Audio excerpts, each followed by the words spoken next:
It's time for PetSylvania with Dr. Bob Esplin. Dr. Bob guides you through the latest veterinary techniques and procedures to keep your pets in the best of health. PetSylvania is brought to you by Elanco, maker of Trifexis and Comfortis. With your ears up and tails wagging, here is Dr. Bob.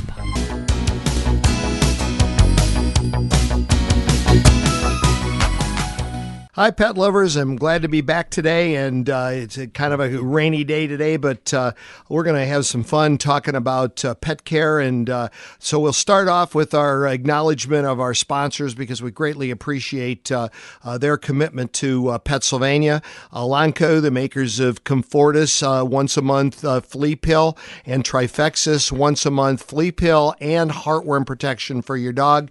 Both great products. This is the heart of flea season. We're still seeing fleas on pets every day. Some of them coming in for surgery and they have fleas on them, so the clients are unaware of that. So it's sometimes if they're not scratching, you may not be looking, but not every dog or every cat with fleas scratches. So pay attention, take a look, and then come on in and get Trifexis or your Comfortis. Great products. No topical application. Sylvania Vet, of course, is the other sponsor, and that's my business. And so we like to position ourselves as a regional veterinary practice. It's worth the drive to come when you really care about your pet and want to have the very best quality care for your pet. Three things that make it worth the trip: 24/7, 365 care, including emergency on-call doctor and emergency calls. Our commitment is 100%. 24/7, 365. So that's one. Two, we are AHA inspected and accredited, indicating that we meet the highest standards of the profession. And three, we are certified as a cat-friendly practice by the American Association of Feline Practitioners, the only certified practice in the Northwest Ohio area. So those three reasons to strongly consider Sylvania Vet as your primary veterinarian, or as a backup if you have an emergency. For more about us, look at on the website at www.sylvaniavet.com. Picking a puppy can be a challenge, regardless of whether you're going to a rescue organization or the Humane Society or you're going to a breeder's home. There are some things that you should pay attention to and some questions that you should ask. Aren't always possible to answer, particularly in light of a rescue organization. But we'll go through a couple of those questions here. I want to make a point now, and we'll probably make it at the end of this segment, and that is a pet store is the absolute worst place to buy a puppy, and I would discourage you from ever going to a pet store to buy a puppy. I know that many of the times when you go into a pet store and you see those sad eyes, that you feel like you're rescuing them, but you may be taking on all kinds of problems that you wish that you hadn't taken on. When you're picking a puppy, it's best if we just talk about purebred type dogs, but certainly rescue puppies are well worth consideration. Try to look at the litter together and how they interact. You want to see the mother and the father, if that's entirely possible, to see what their temperament looks like. And then you want to, as you look at the group of puppies, you want to pick the puppy that's not off in the corner cowering, and you want to pick the puppy that's not just trying to jump and eat your chin and your nose off. You want to pick that puppy that'll allow you to pick it up and handle it and cuddle it and turn it on its back and scratch its belly, and just will settle in, and that certainly indicates that the puppy has been socialized. It's ideal to get a new puppy from wherever you're getting it between the ages of 7 and 9 weeks, and you'd like to know very much how the people that have been caring for the puppies have socialized the puppy. We don't want them to be in the house at night and then just turned loose out in the yard or in a kennel or kept in a cage until you come visit. Those are all indicators that the socialization is not very good. So again, what we encourage you to do, and we do a lot of pre-purchase consultations, is come in and schedule an appointment to come in and sit down and talk about what are the family's needs, and we consider family dynamics about the number of children, the age of the children, and those types of things, the neighborhood, the size of your yard. All those are factors that must be considered. If you have a 2-bedroom house on a a 6,000 square foot property, or you live in an apartment, getting a bull mastiff may not necessarily be the best idea. If you have young children that toddler age, and getting a Labrador with a tail that can be a lethal weapon at head height may not be the best choice. But later, they could both be great choices for you. Do your homework. Don't take the kids. Don't take your checkbook the first time. Do your homework. Decide what you're looking for. Don't make a snap decision. I guess we could put a commercial in there that on November 17th, we're having an adopt-a-thon at Sylvania Vet, where you are going to have an opportunity to see some rescue puppies and dogs that are looking for forever homes. And it's never bad to adopt an older dog, but you just need to pay a little bit more attention to the specifics of why that dog ended up in the rescue's hands. So again, I'm going to remind you, do not buy a puppy from a pet store. You're pretty much overpaying, on top of the fact you really don't know what you're getting. Second opinions are something that we do almost every day. Our reputation is for being excellent and having and being thorough, and knowing that we're there 24/7 brings people to our door for second opinions when their animal's been diagnosed with a significant problem, and we're always happy to do that. And frankly, we strongly encourage it. And one of the things that we do is that when we have patients that are hospitalized, we get second opinions on them every day. With 7 doctors in the practice, there's always at least 2 of us available to give advice to the primary doctor on the case and consider what our best options are. And in many ways, that collegiality that we have in our case management really helps us provide that excellent, thorough care that our clients have come used to having. And so we encourage that. We will certainly refer to a specialist in the case of a second opinion sometimes if it looks like that's necessary. I had a dog that came in for a hydrotherapy consult because of weakness in the back end, and we don't just say, okay, you're here for hydrotherapy and then have them go into hydrotherapy.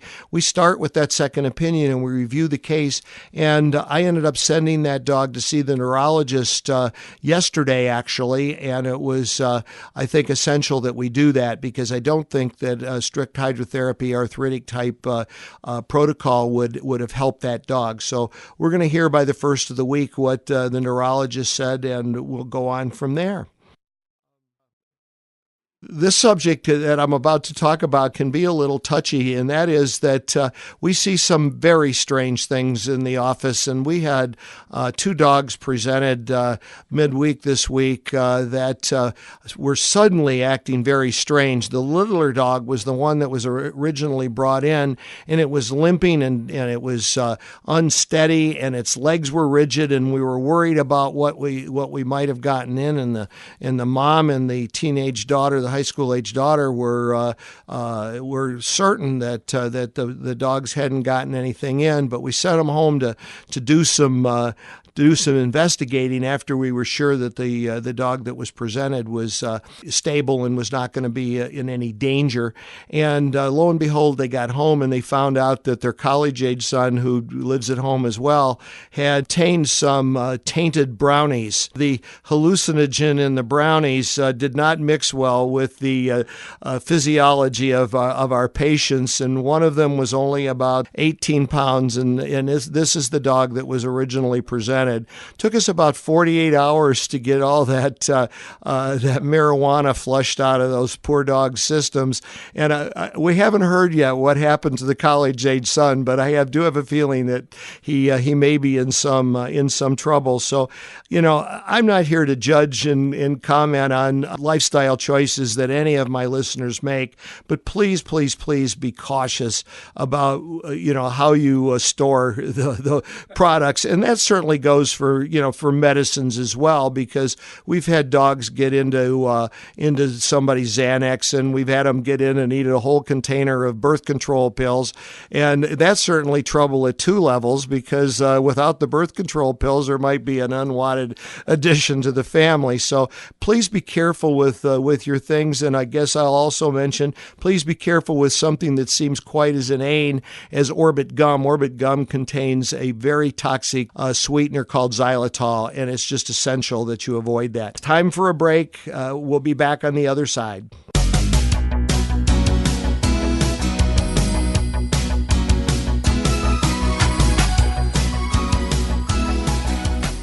There was a recent article in one of our veterinary journals that was talking about cruciate ligament injuries in the knee of dogs. And we've seen cruciate ligament injuries in dogs of all sizes, from a Lhasa Apso all the way up to a gigantic Mastiff. So these injuries do occur, and they do occur more regularly than you might think. In most cases, they need to be repaired in some way, because the arthritis that develops, and it develops aggressively and rapidly, can be pretty painful, and it diminishes the range of motion in the knee. And if it's a younger dog, it's certainly worth trying to diminish that development of arthritis. And there's three kind of basic ways of repairing, and there's a procedure called a TPLO. The TPLO stands for tibial plateau leveling osteotomy. Then there's another procedure called a TTA, and that's tibial tuberosity advancement. And then there's a procedure called lateral support surgery, and I call that a FIT procedure. So it talks about how the lateral support goes, and we do two different methods on that. But the article emphasized the fact that as these three different procedures have been studied, the outcome of them is really not much greater with any three of them. And so the argument for doing a TPLO, which should only be done by a board-certified surgeon, is really, the outcome is not any better than doing one of the lesser procedures. And so I think that's worth knowing, and it's probably an opportunity for you to get a second opinion if it's been suggested that your dog go somewhere and have a TPLO or a TTA. I would strongly suggest that you get a second opinion on that before, regardless of the size of your pet, before you commit to doing that. On a very crude scale, a TPLO is about $3,500, a TTA is about $2,500, and a FIT procedure on a same-size animal is about $1,200. So about $1,000 difference between each of those procedures, and you may not be any better off. And then you should consider, regardless of how your dog's ACL has been done, you should consider coming to Sylvania Vet for rehabilitation, as we're the only practice in the area that has a rehabilitation facility and has the ability to use the underwater treadmill. We see a lot of clients come in the door with their pets on choker chains, and they're still pretty unruly, and they're dragging them down. It's more of a drag than a walk when you see people out, and the dog is sucking air through a small straw, and it's still pulling real hard, and that's improper use of a choker chain. It's really a bad name because it implies that you're supposed to choke, but it's not healthy to do that for your dog, and it's no way. It just indicates to me a dog who has not really been properly taught. And that's one of the reasons why we have obedience classes at the office, so that you can learn the proper way of training your dog, so you can walk your dog, and it's not a drag, it's a lot of fun, and everybody gets along well. But one of the tricks that we use, and our dog trainer doesn't use this very often, he feels as though he can accomplish things with other kinds of collars that are not choker chains, but we use a collar called a gentle leader a lot, and I've used it on my dogs, my two Portuguese water dogs, who just loved to go. And when my older dog was really young, she just loved, she couldn't get there fast enough. And so no matter how hard we tried, we had a difficult time keeping her at heel and keeping her right alongside of us, so that it was a nice, easy walk. And so I fitted her with the gentle leader, and she instantly became a much easier dog to walk. And it was really fascinating for me, because if I put the gentle leader on her and didn't have it completely put on, she would just start trucking along like she was in four-wheel drive, and I could put her in a sit position, can put the gentle leader on properly the way it's intended to be used. It looks like a halter on that you put on a horse, so it fits over the nose and it goes over behind the back of the head. It never tightens up so much that the dog is ever hurt or choked, but it gives you control of the head, and it also stimulates two submissive pressure points, one at the bridge of the nose and one on the back of the head, so the dog understands that they're no longer in charge of this walk. Well, I could do that, and she'd be pulling along like she was a Jeep going through mud, and then I'd sit her down, put the gentle leader on properly, and she'd literally be perfect, just like throwing the switch. So it's a product that I strongly recommend. We've had our best success when it's been fitted by a professional, one of our veterinarians or technicians that really knows how to get it fitted properly and how to explain to you the best way to use it. We hear stories a lot about, cases that have gone bad, and it would be disingenuous for me to say that we never had any complications in the cases that we do. They happen. They happen in human medicine. They happen in the dentist's office. They happen at the veterinarian's office. I've known somebody that got their glasses fitted, and the prescription was totally wrong. So complications occur, mistakes happen. That's just the nature of life, and we all know that to be true. And so it's not so much, how do you keep a complication from happening? Well, you do it by being as thorough as you can. But when a complication occurs, what's really the key is how do you handle it? And we had a situation at the office where a dog had abdominal surgery, and one of the arteries that tied off the tie, it's called a ligature, slipped off. The dog started to bleed into the abdominal cavity. We were right on that. We saw that it was happening. We saw that its condition was changing. We checked its blood. We found out that it was its blood count was dropping. We immediately got that dog back into surgery, gave it a blood transfusion, found the bleeder, tied it off, and the dog was with us only one extra day. We sent it home. We sent it home today. We didn't like that, of course, but I was really proud of my staff because they were right on top of our patient, making sure that she was all right. That's why we keep them overnight. Had that dog been sent home from a routine procedure the same day, there's a pretty good chance that it would not have survived. So this sending animals home after surgical procedures the same day is not always a really good idea. But on the other hand, if the dog is going to be in the hospital alone, that's an even worse idea because now there's no supervision. So make sure that if your animal has to spend the night, that you ask, is someone going to be here all the time, not just stopping in for a half an hour at 11 o'clock, somebody going to be here all the time watching my pet. We see an awful lot of dogs with teeth that are cracked or heavily worn. And when we see those, we start asking, what kinds of chew toys are you using? And you'll be amazed at some of the things that dogs chew on. Some of them they pick and chew up rocks and bricks and things, and that's just never a good idea. But the stuff that people are buying in the stores that are just not a good idea is things like nylabones and sterilized shank bones, horses' hooves, cows' hooves. Those things are just plain and simply too hard.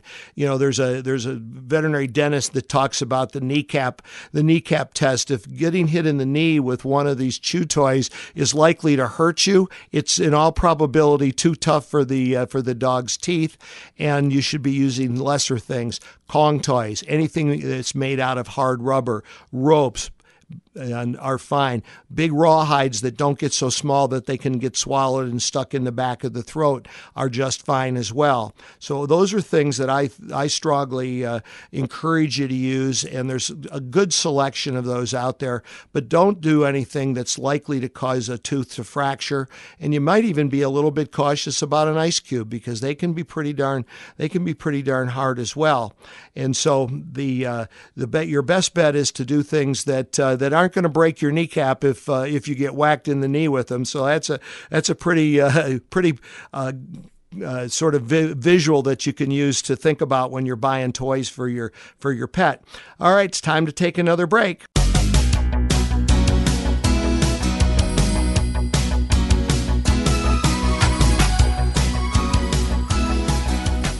Now that fall's here and it's gotten chilly, what I'm about to tell you isn't as important as it was during the summer. But dogs can get stung by bees pretty easily. They're rooting around in the ground, and there's ground bees, and out they may be snapping at a bee if it's flying around their head, and they get stung. And there's a lot of dogs that are allergic to bee stings, just like there are people. And what we see when these dogs come rushing in is that their face has been blowing up, and it's all swollen, and their eyes are almost swollen closed, and they look miserable, and they're certainly not comfortable. But the biggest worry is could that extend and start causing the pharynx to, which is the back of the throat, to swell and then have respiratory difficulty. So if your dog gets and it's been stung by a bee, or it starts to swell up, what I would strongly recommend that you do is have some Benadryl on hand at home, and you can pop a Benadryl down. You give about 1 milligram per pound, all right?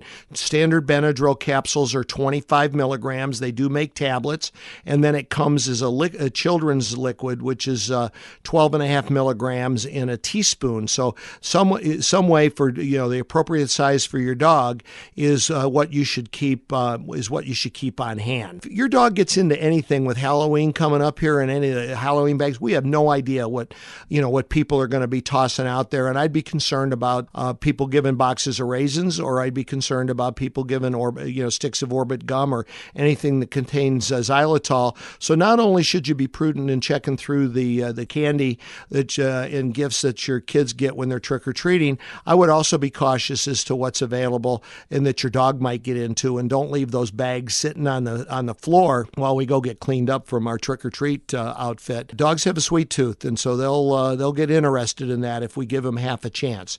The quiz for today, and I didn't have any answers last week, but the quiz for the day is what were the 3 points that make the trip to Sylvania Vet worth the driving by other practices.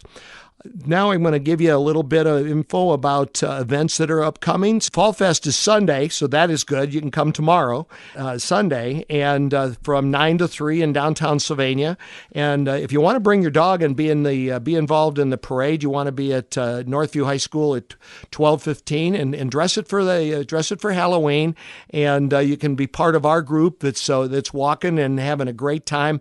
We're going to have Snow White and the Seven Dwarfs are going to be there, and I think you'll have a really wonderful time. So come to the Fall Fest, stop by our booth, say hi, and let us know that you listen to PetSylvania. I'd love to know that I've got some listeners out there. Wednesday, November 7th at BW3's on Central Avenue from 5 to 9 o'clock. We're doing a fundraiser for Memories Live On Animal Foundation, which is our charitable foundation. You can stop in the office and pick up free tickets to that, and 10% of any food that you order will be donated to Memories Live On Animal Foundation. I want you to read the Toledo City paper. This edition has a nice ad. Find our ad, and you're going to see 2 very adorable and adoptable golden retrievers from Golden Retriever Rescue. And November 18th, we have our adopt-a-thon. So I'm going to sign off by thanking Elanco and Sylvania Vet for sponsoring me. There's only one greatest pet, and it lives in your home. You have been listening to PetSylvania with Dr. Bob Esplin on WSYLradio.com. PetSylvania is brought to you by Elanco, maker of Trifexis and Comfortis. Tune in every Saturday at 10 a.m. as Dr. Bob explains the latest in veterinary care and answers your questions. You can email your pet questions to requests@WSYLradio.com, and Dr. Bob will answer them on a future show.